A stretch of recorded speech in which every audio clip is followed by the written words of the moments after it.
is going on in Greek culture. So there's a lot like, so this is this in the epic itself, like the epic itself is kind of like, it's kind of a historical account, right? It's kind of a war, or it is a war story. It's popping off at the end of the war, right?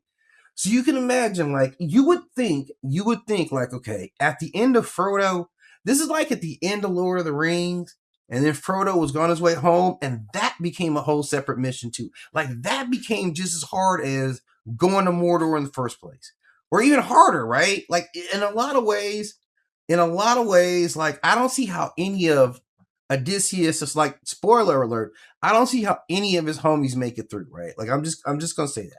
But it's a great story because this is a story about survival. This is a war story. So you're coming out of like war, so you get, the whole theme of like loss and regret and grief, all that stuff coming out of it.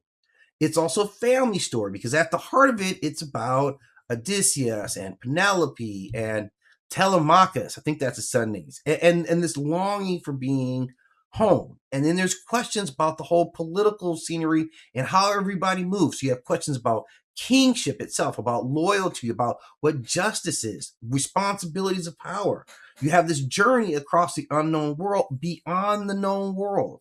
So this is one of the earliest and most profound expansions of what coming home actually means. So we understand the time period when this was going on. We get the historical context, right? We get this establishment, trade, and this is how stories were. So exploring the world also was like, I mean, like it took a certain type of savvy.